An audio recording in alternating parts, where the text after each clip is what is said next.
Hi there. How's it going? How's it going? So I had plans to make a video talking about my favorite Kamen Rider series.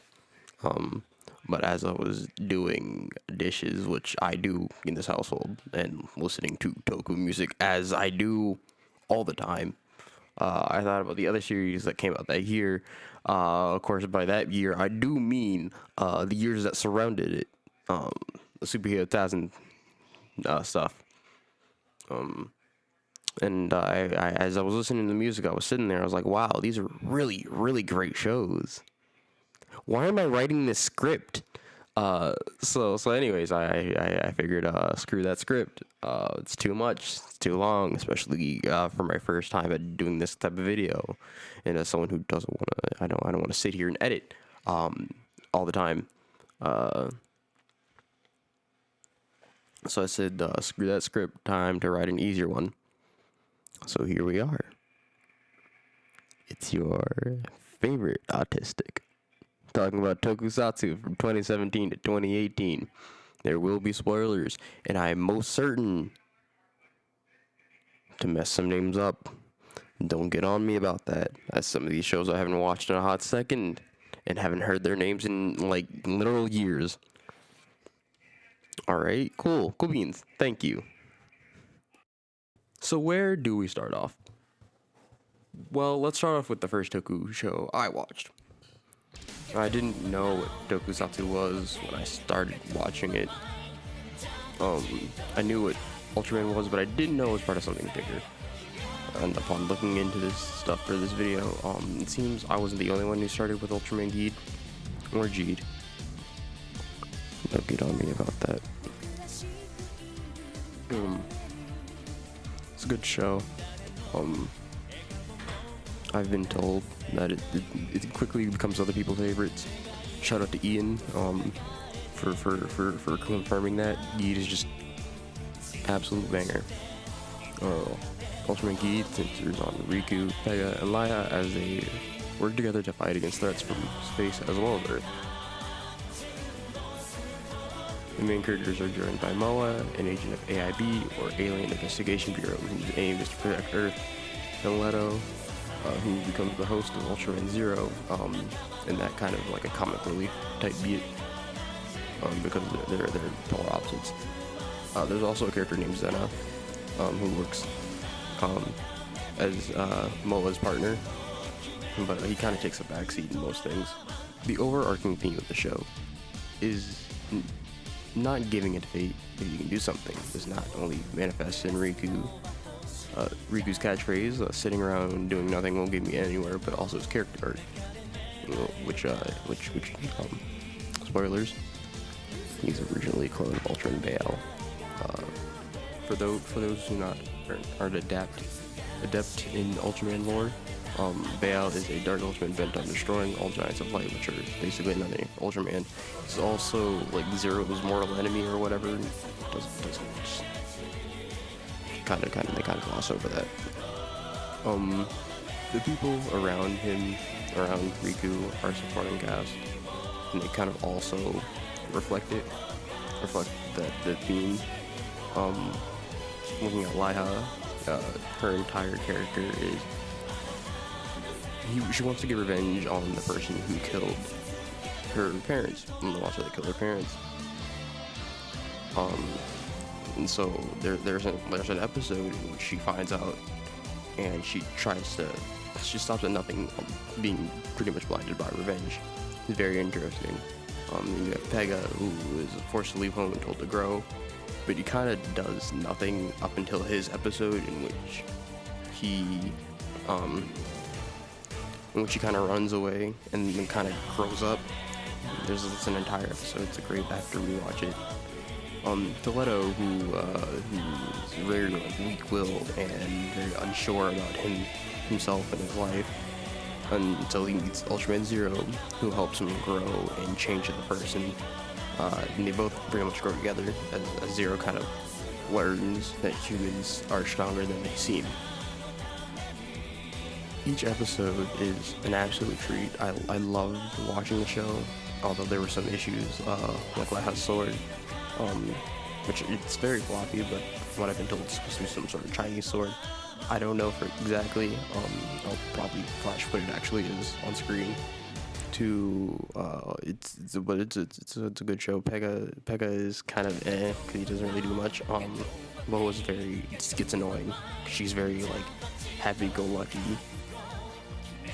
But yeah, no, the show's good. The theme song is an absolute joy. That if you do not enjoy it from the start, you will enjoy it by the end.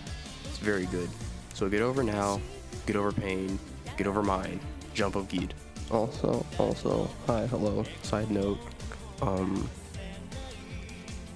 the forms that Riku takes in the show are all very interesting. You have, Riku's form are primitive, which is kind of his base form. Then you have solid burning, which is his flame form, but also kind of acts as the strength form. You have Acro Smasher, which is kind of like the water, very fluid fighter form. You have Magnificent, which is kind of like the form he takes.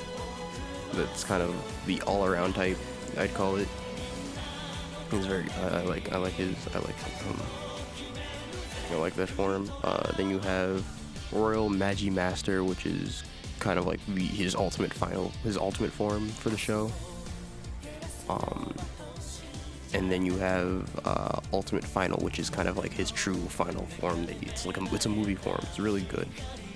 And it's kind of like his go-to final form for every other movie afterwards. And there's going to be a trend you'll notice going forward. The tokusatsu from these years are all about twos. And you'll see why. If there was a series in which I'm glad America isn't adapting when it comes to Sentai, it's Kaito Sentai Lupin Ranger versus Ketsu Sentai Baton Ranger. Not because it's a story about cops versus thieves, but because it's a story about people doing all that they can to bring their loved ones back, even if it means the world hates them. And I'm not saying that Power Rangers couldn't do this. I think Power Rangers is capable of doing it. The issue comes from the current climate of Power Rangers. It's not built for the drama heavy Sentai that Lupin Ranger versus Baton Ranger is. That being said, the main focus surrounds Kari, Toma, Umika, and later Noelle. These four make up the Baton Rangers. And I call them the main four because their struggles are what the series mostly focuses on, and that's really due to the fact that as a team, their motivations are different. Their motivations are deeper, they're harder. You kind of learn throughout the series on why they do what they do and why they're thieves. That being said, it's not like the opposite side is as poorly explored. In fact, they're pretty well explored, introducing the Para Ninjas, which are made of Kechiro, aka Kei-chan, which is what Kairi tends to call Kechiro. Sakura and Tsukasa, they're also doing very well, but I'd suggest you watch the show just to see why, because it's very fun and very interesting. The thing I love most about the Sentai series is, despite how having two different teams in one series, you would think like that would collide with each other, but it doesn't. They play off each other very well. But it also tells a story, a very complete story that makes you kind of care for both sides, both teams. You end up rooting for both of them by the end of the show. So it doesn't matter if you are Team Lupin Ninja or Team Baton Ninja at the start. By the end, you'll love both of them. It also has a very unique Zord system, which is saying something if you've seen Ryu Soja, aka Dino Fury. This is a very, very fun, unique. Good Striker is an absolute great supporting character. And that's part of the reason why I may come back to this topic down the road. The supporting cast is very excellent. The movies, although I have an issue with and film, are all very well done. Until then, I must say adieu to this topic. Hello, hi, excited introduction here. Despite the issues I have with the movie, I love the transformation sequence for the tricolor suit. It's a great suit. Also, Jack Strider, really cool. Also, the good striker, the feeling good striker.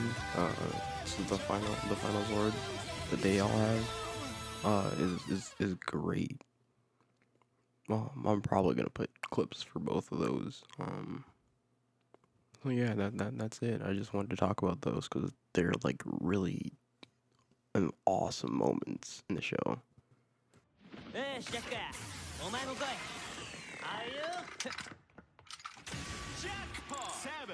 Seven. Mastery.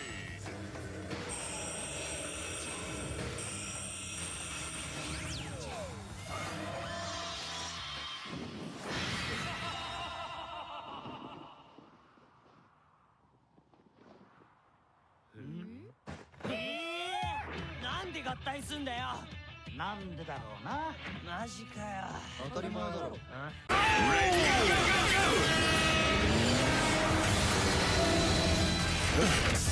超越 X タイム。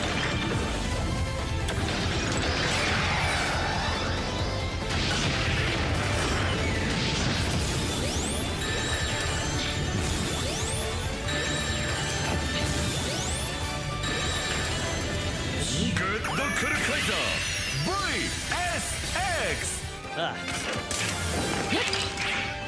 グッドクルカイザービッグルラッシュストライク。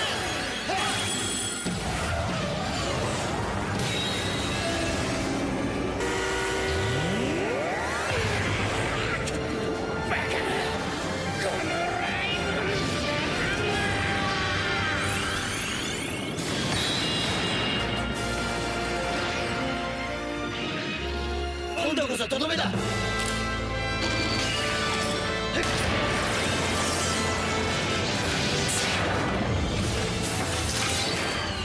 ッドクルカイザービッグラバーストマグナム。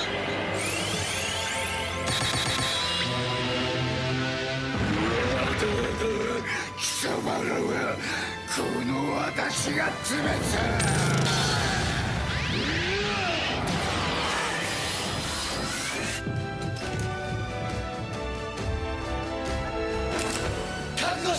デストラ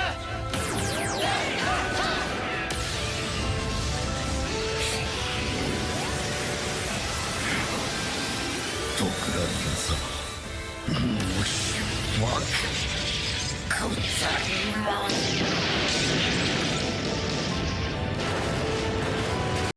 Now for the reason I'm making this video. Kamen Rider Build is probably one of my favorite Toku shows ever. Which I will retract this statement from the script. It is my favorite show. It is my favorite Toku show. 01 is a close second. Actually, yeah, close second. Gaim is third. Don't get on me, Gaim puritist. Oh, fuck you. If there's ever been a show I'd instantly recommend to watch, it's Build. You don't have to watch the video when it comes out to know my full thoughts on that one.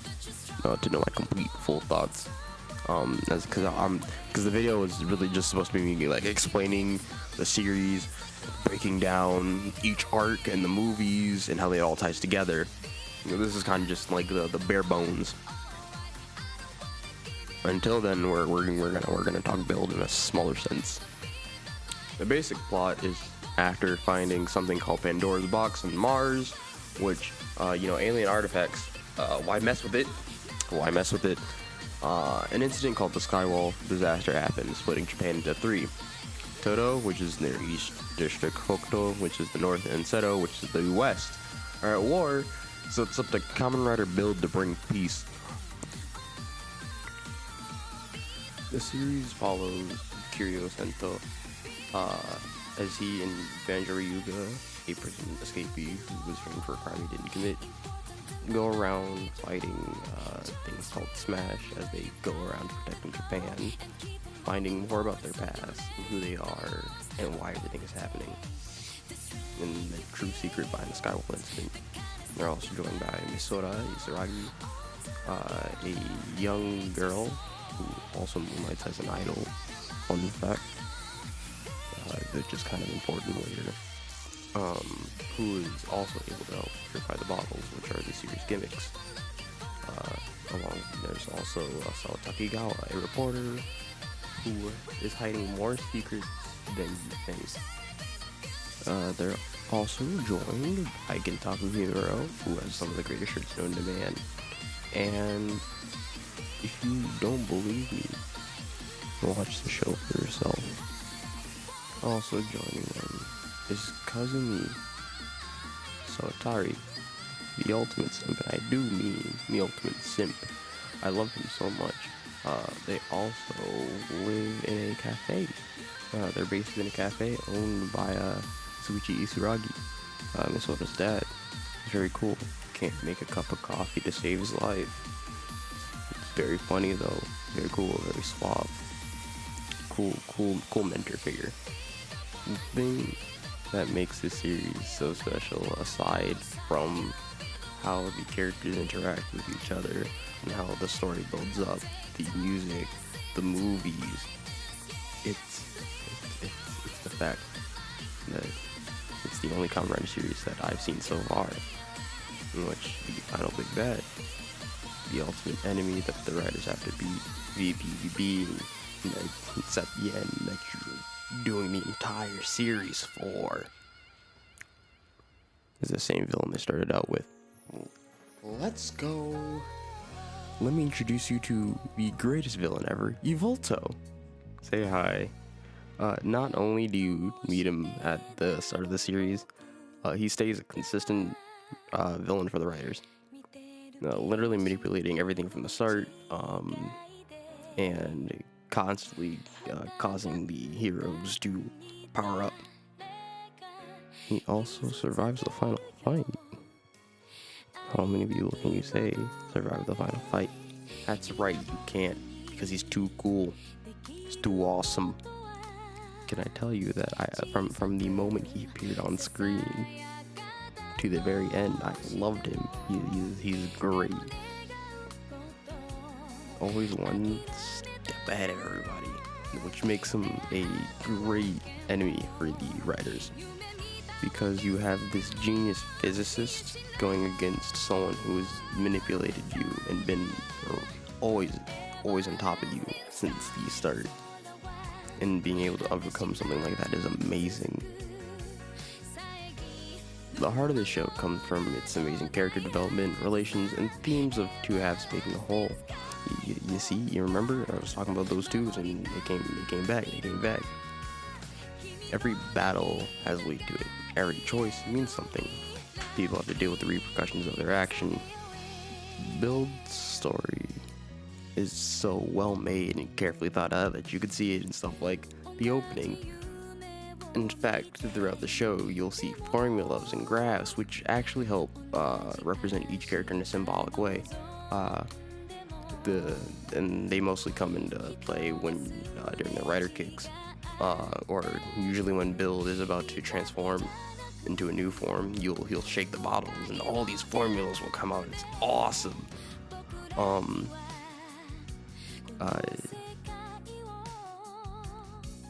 Plus, it has an amazing ending. It's one of the greatest endings in my opinion. That kind of changes how you watch the show. And I'm not saying other Kamen Rider shows aren't as well written. I'm just saying that it's one of the best in my opinion. I do enjoy stuff like Gaim's story and characters. I love how Drive does Drive things. Like 01 in its story and theme. I'm just saying I like Build a lot more than all of them. So don't get on me. All in all, it's a show that I think you definitely deserve to watch. Especially with the movies. It's great. It's an absolutely amazing series. And when you watch it, I hope not hope. I know you'll see the path to victory. Hello, hi, it's your boy. So here's some interjections. I'm making this I assume what I'm putting this is at the end of the build section. So here's the thing with build. I have two scenes that I really love in build. I mean, I love a lot of scenes in build. But two of my all-time favorites are this scene where the four of them transform together. It's great. 左だけどな。どこ見てんだよ。わざとだよ。バカばっかだ。最高だな。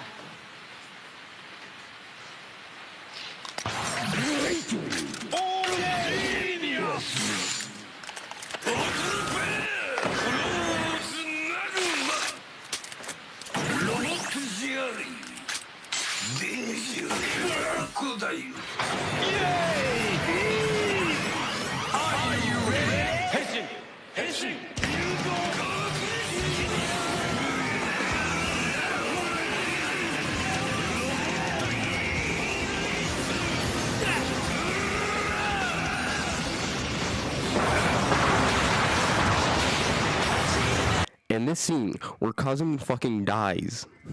It's his final session. It's great. It's great. It's probably a big point for his character. So it's good. It's yeah, you know. So that's it. That's it. Thank you for watching.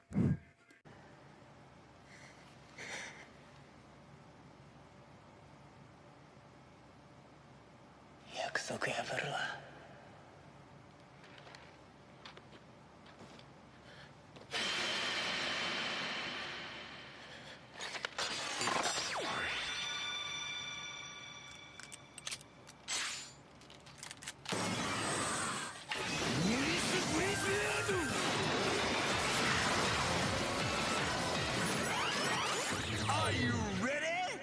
できてるよ。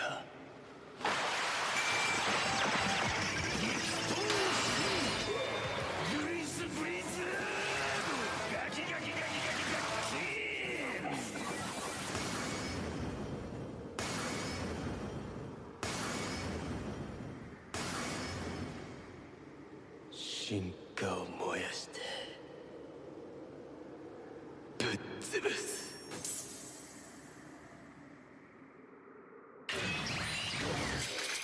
I know I've probably missed a lot of other Toku shows that came out that year, or details from the shows that I've talked about, but I wanted to make this video in this way because these shows are what got me so deep into Toku. These were my gateways. When I think of Toku from 2017 to 2018, these are what's first come to mind.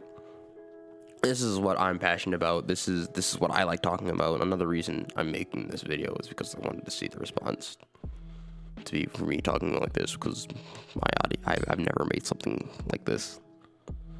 So yeah, this is a new format. So tell me what you think. If you enjoyed listening or watching, please leave a like or a comment. I'd very much appreciate it. If you happen to be a Toku fan watching, you know, let me know what show got you into Toku. You know, if you have any comments or concerns, you know, comment them. Just don't be a dick. Don't be rude. I've been Alex, and I may see you on the flip side later.